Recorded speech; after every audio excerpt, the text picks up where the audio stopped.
বাংলাদেশের কাছে বিদ্যুৎ সরবরাহ বাবদ প্রায় 10,000 কোটি টাকা পাবে ভারতের আদানি পাওয়ার। তবে এত টাকা বকেয়া থাকলেও বাংলাদেশে বিদ্যুৎ সরবরাহ অব্যাহত রাখার সিদ্ধান্ত নিয়েছে দেশটি। বাংলাদেশে বিদ্যুৎ সরবরাহ অব্যাহত রাখবে প্রতিষ্ঠানটি। ভারতীয় আর্থিক ও ব্যবসা বিষয়ক সংবাদ মাধ্যমে মানিক টন্টল শুক্রবার 6 সেপ্টেম্বর এক প্রতিবেদনে এই তথ্য জানিয়েছে। আদানি গ্রুপের একটি সূত্র সংবাদ মাধ্যমটিকে বলেছেন, বকেয়া দ্রুত পরিশোধের জন্য বাংলাদেশের অন্তর্বর্তী সরকারকে অনুরোধ জানানো হয়েছে। আমরা বাংলাদেশকে জানিয়েছি, বিদ্যুৎ কেন্দ্র তৈরি অর্থ লগ্নকারীদের চাপে আছে আদানি গ্রুপ। এছাড়া আদানি গ্রুপ আশা প্রকাশ করেছে, বিলম্বের সুদসহ সব বকেয়া দ্রুত পরিশোধ করতে হবে।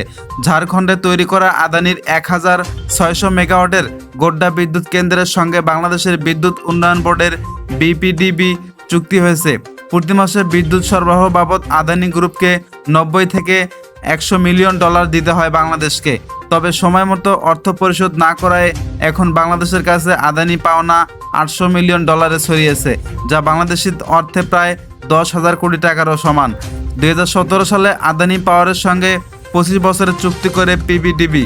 চুক্তি অনুযায়ী গোড্ডা বিদ্যুৎ কেন্দ্র থেকে বাংলাদেশ 1,496 মেগাওয়াট বিদ্যুৎ নেবে, যা পিক পাওয়ার ডিমান্ডে বাংলাদেশে মোট চাহিদার 10% হয়েছে।